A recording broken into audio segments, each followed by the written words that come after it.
पदाकृताभ्यां नानाविमोहादिनिवारिकाभ्यां नमः जनाभीष्टप्रदाभ्यां नमो नमः श्री गुरु.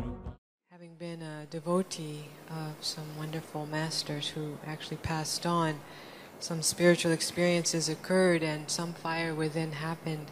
I'm coming now to find some form of practice to help settle things down. It just feels like something energetically happened that's very different, and I don't know what it is. And I'm just trying to find someone like you who would know and could advise me. There are any number of people who have come to spiritual experiences by different means, either by being in touch with a certain person, or even just going to certain places, being exposed to certain situations, or just accidentally out of their own life situations.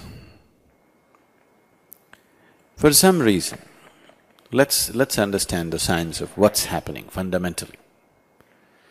What is it that we are calling as spirituality? The way the creation is right now,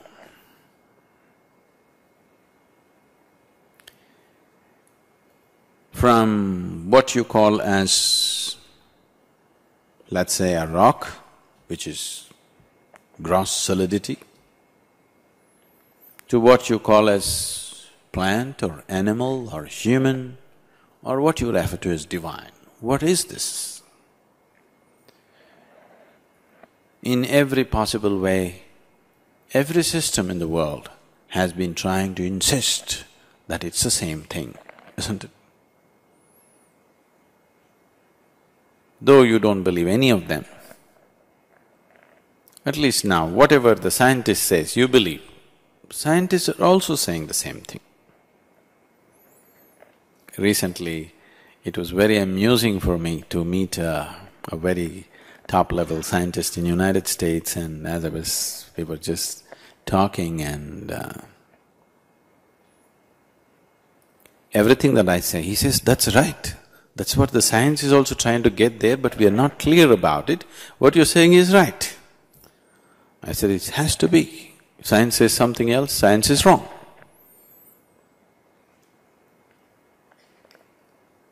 So, what is happening to this is, from gross to subtle, it is the same thing. This happened to me many years ago. As I said yesterday, at one time, just after my university, I set up a farm. And I did this farm almost completely on my own. A lot of it I physically worked and built the whole thing. And I had to paint the farm. So, I'm in the family I'm an outcast because I'm doing something that they're not very happy about. So I'm running on a real bad budget. So I want to paint it, paint is expensive in the shop, so I went and bought ordnance paint, the military paint. It's bad quality, but it's available in large quantities. So I got myself ordnance paint. The only color that they had was farm blue. That's not the color I wanted to paint my farm. But that's the only color they had, and I had to paint it. Before the bank people came for the inspection, it had to be painted.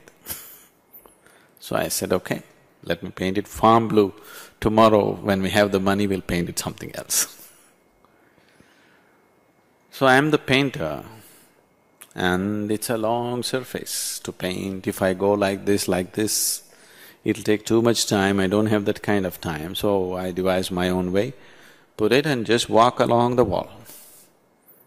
From this end to that end to this end, dip it and walk, holding the brush to the wall. I just took the first stroke and just walked. Sure, it came out thick, As it went, it became, lighter and lighter and lighter. I just looked at this and burst into tears. And I just sat there for many hours, I didn't paint. Because for me, the whole creation was right there in my experience.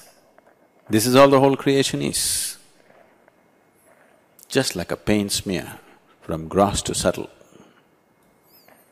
That's all it is. What you call as a rock, what you call as the ultimate divinity is the same thing, but subtle. This is gross. So this human being has broken away from one level of existence and not yet reached the other. He's here. Out of his fear and out of his longing to survive and preserve himself, he tends to make himself like a rock. But the moment he becomes like that, there is something within him which doesn't like it. It wants to go somewhere else, to the subtle. This is the struggle that the human being is going through. So a spiritual process means consciously taking yourself to the subtle. So this subtlety can happen within you, either because you came in touch with somebody or something, or you consciously built it up within yourself, or simply because of a certain, usually strife or dangerous situations for people.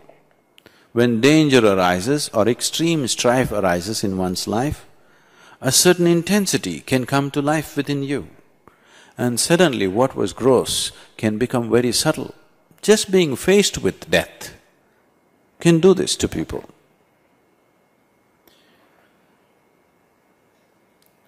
Many years ago, I was in Bangalore and I went to a vegetable market. I have a kind of fancy for vegetable markets. Wherever we go into the vegetable market just for the fun of it. Indian vegetable markets are fun, you go there, you simply bargain, They say 10 rupees, you say no, 1 rupee. Then you say, okay, 3 rupees, then you say 2 rupees and simply for the fun of it. If you don't bargain, they won't respect you.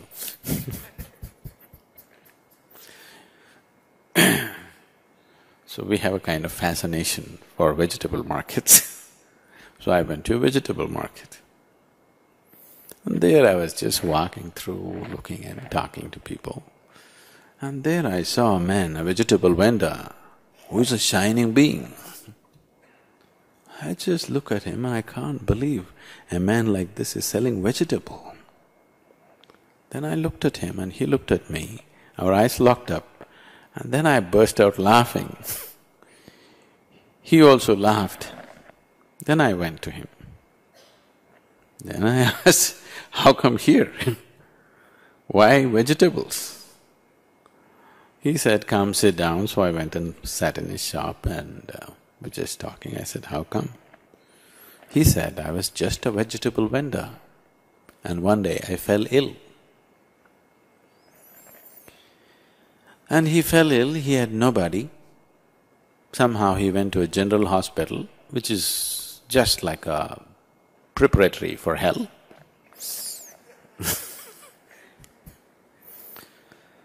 And there he was. Every day he thought he's going to die, his condition was just there. Every day he thought he will die, every day he thought he will die. But he didn't die. They don't let you die.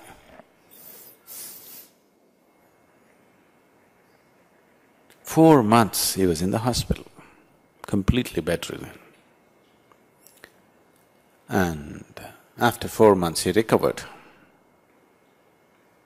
And in these 4 months, constantly facing death, he realized himself. And now he's sitting there like a Buddha in the vegetable shop.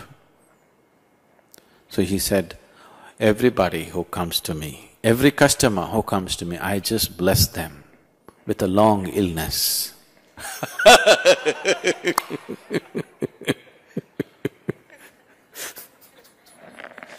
I said, what a blessing. Because for him, this illness is such a blessing. This illness has delivered him to a completely different dimension of life. So you know you should know where to buy vegetables. So it can happen in so many different ways. But the thing is, for most of the people who come in touch with spiritual experiences through contact or through something else, they're unable to sustain it. They go up there and they collapse. When they collapses, everything is worse than before. If you had not seen the up there, then this was quite okay. But now you've seen up there and now you collapse, now it's very bad. You didn't know anything better, you're okay. Now you've known something better, now when you come back here, it feels terrible. So they become miserable, many of them become broken in their minds, depressed. So many people like this keep coming all the time because somehow they burst into some big experience, not able to sustain it, that becomes their curse. Nothing wrong has happened to them. It's just that they saw a different level of life and they've fallen. Now it's very painful. Suppose you are just living an ordinary, a very meager kind of life. Suddenly, you got a lottery, $100 million. 1 year you lived like that and then you lost it. Now it's bad, isn't it? If you had not gotten that, you were just fine the way you were. But suddenly this thing up there and down here, you're not able to take it. That's what has happened to these people. So it's always best that you don't jump into big experiences. It's better you build a staircase and slowly climb, so that there's no falling down. So when we create a proper structure, a proper practice, this is what it means. Every day you keep doing the Kriya, it will slowly build you up. No sudden fireworks, but slowly it builds you up to a certain point where no question of falling down because you've gone up on the staircase. You didn't just jump from somewhere. So the practice, the Shambhavi Mahamudra, will create that situation within you. It doesn't matter whatever has happened in the past, it was good for you at one moment. Now the only thing is you are unable to stay there, you're unable to keep it up. And the system is not ready for that kind of energy. Without preparing your body, if you take this into very high levels of energy, something can easily break. Very easily it can happen to people. So it's always best that the system is prepared before big energies happen to people. That is the whole fundamentals of the physicality of yoga is just that to prepare the body so that when really big time energy happens, you can take it well. Brahmananda Swarupa